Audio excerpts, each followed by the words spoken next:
lo fundamental. De aquí justamente en parte va a salir lo que después vamos a ir haciendo acá. Entonces voy a mencionar eso porque para que tengan una idea, ¿no? Y luego la doctora enseguida nos explica un poco al respecto, ¿no? Generalmente en las infecciones es importante confirmar los diagnósticos en parasitología y para esto se tienen que utilizar los medios auxiliares que es el laboratorio clínico. Dentro de lo primero para el estudio de la materia fecal, por ejemplo, la muestra emitida espontáneamente que tiene que ser adecuada para el estudio coprológico y se utilizan los recipientes, por ejemplo, secos y limpios para la toma de muestra. Se realiza un procedimiento que los laboratoristas o bioquímicos saben cómo mencionar. La muestra no debe mezclarse con orina ni con otro tipo de líquidos y enviarse inmediatamente al laboratorio. En algunos casos, cuando hay alguna dificultad, se puede refrigerar la muestra, ¿no? Y luego enviarla al día siguiente. Algunas veces, algunos centros hacen preparaciones selladas, sellan la muestra y envían a un laboratorio de referencia. En otros casos se utiliza formol y también algunos reactivos para la conservación de muestra. ¿Esto para qué se utiliza? Se utiliza muchas veces cuando se tiene que hacer, por ejemplo, un estudio del tipo epidemiológico. Un estudio del tipo epidemiológico de una población sobre parasitosis. Entonces, lo que se tiende es a conservar esas muestras, pues no se va a retirar una por día, se da el plazo de 3, 4, 5 días, de modo que el paciente obtiene la muestra y el formol o el reactivo de mi permite conservar la muestra, ¿no? Generalmente el examen pastológico es un examen macroscópico. Los bioquímicos realizan mucho esa parte, por ejemplo, porque observan la característica de las heces, si son líquidas, blandas o duras. El color anormal, si tiene un color oscuro, por ejemplo negro, generalmente está relacionado con lo que viene a ser muchas veces la presencia de melena, es decir, sangre abundante en las heces, ¿no? O también cuando no hay la coloración, la colia, que puede estar relacionado con algunas alteraciones de algunos órganos digestivos o incluso muchas veces el páncreas, ¿no? Observar si existe moco, sangre, etc. Y luego viene el examen microscópico, entender el microscopio. Y para esto, por ejemplo, que en algunos de los casos, por ejemplo, está acá la técnica del examen directo. El grupo que le toque va a hablar un poco de esto, va a mencionar el material que puede ser, donde se utiliza, por ejemplo, aplicadores de madera, portaobjetos, cubreobjetos, rotulador, ¿no? Por un lado, eso va a surgir de lo que yo les envíe más tarde a los 3 grupos, las diapositivas. Aparte de eso, en el libro de Botero se puede identificar y ver bien esto, ¿no? Es todo el material que se emplea, no voy a entrar en mucho detalle porque la otra va a tener que hablar un poco con ustedes, ¿no? Posteriormente lo que se hace es colocar en un portaobjetos las soluciones, hay 2 soluciones, la solución fisiológica y el UGOL. La solución fisiológica que permite observar al microscopio la movilidad de algunos parásitos y el UGOL ya permite teñir, ¿no? Estoy yendo un poquito rápido.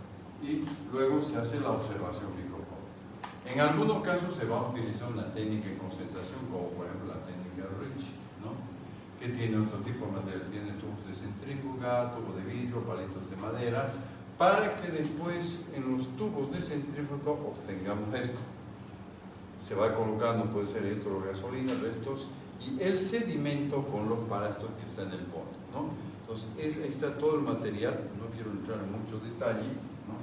Para que generalmente se hace el procedimiento, permite concentrar quistes de protozoarios, huevos y larvas del mismo. No es complicado. Esta técnica generalmente requiere ciertos pasos. Primeramente, en el tubo se tiene que colocar las soluciones, formol y solución salina. Se coloca la muestra, se mezcla, luego se coloca un embudo, se filtra un segundo tubo, se añade el éter, esto después se mezcla, se centrifuga y al final, estoy resumiendo un poquito, ¿no? Se descarta todo el sobrenadante que está mostrando ahí y en el sedimento se hace la búsqueda de los parásitos, ¿no? Entonces, hay una técnica de procedimiento un poco más largo y una técnica simplificada, ¿no? Que probablemente en algún caso van a ir colocando ustedes, porque está dentro de eso la técnica Rich. Ya vamos a explicar. Voy a concluir rápidamente, ¿no? Dos procedimientos, la técnica de Barman, en la cual justamente es el método de separación de larvas. Se emplea principalmente para la búsqueda de estromeloides estercolales, ¿no? Justamente es un parásitos oportunista importante. Permite concentrar la larva a partir de materia fecal, ¿no? Los procedimientos convencionales donde hay un soporte, ¿no? Un embudo, acá justamente un tubo de goma con una pinza, y acá sobre todo se utilizan varios aspectos. Hay un video justamente dado por un doctor Laurenguetas. Cuando hablemos de estromeloides y hablemos de diagnóstico, en un momento podemos dar una pequeña visión de ese tipo de video, que es importante porque muestra, por ejemplo, la importancia de la técnica de Barman y sobre todo la técnica de Barman en copa de lumbreras, que es diferente, ¿no? Es el material que se emplea también, copas, gasas, pipetas, láminas. Tal vez ustedes no van a hacer un procedimiento laboratorial, lo que van a ver más la presencia de parásitos, pero conocer un poco qué tipo de procedimiento voy a poder sugerir o voy a solicitar más adelante como método. ¿Ya? Después, acá el procedimiento de acuerdo a lo que es el hidrotropismo, antismotropismo, etcétera, que vamos a ver. Después, hay un parásito dentro de los nematelmintos, o los helmintos que vamos a ver, realmente que es el oxyurus vermicularis. Y este parásito se localiza en el intestino grueso, ¿no? Y generalmente utiliza mucho la cinta engomada. ¿Por qué? Porque el parásito adulto deposita los huevos en la región perianal del paciente, especialmente del niño. Entonces, un examen parasitológico no vamos a encontrar. Para esto se va a hacer un procedimiento especial en el cual justamente se va a utilizar, ustedes van a revisar un poquito, ¿no? La utilización de la cinta en un portaobjeto que sobresale de los extremos. Cuando se vaya a aplicar, se desprende esa cinta, se coloca un palito aplicador, se va a desprender para que la parte engomada venga en la parte exterior y eso pueda aplicarse en la región perianal para que los huevos se peguen directamente acá y luego, ¿no?, se vuelva a cubrir la cinta y se vaya a observar al microscopio, ¿no? Hay alguna otra técnica como la técnica Cato-Gas, coloración de algunos protozoarios en ese, especialmente para lo que es Cryptosporidium, que vamos a hablar en su momento, ¿no? Y luego también el examen de la gota gruesa que hemos mencionado, el examen patológico directo, etcétera, ¿no? Esto ya vamos a ver un poquito más adelante, el cultivo, lo que yo les decía, ¿no?, para leishmaniasis como procedimientos técnicos.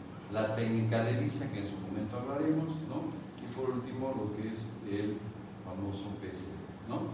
Voy a quedar acá para que de todos modos la doctora vaya explicando, se vea la parte de los grupos. Podemos prender la luz cabalmente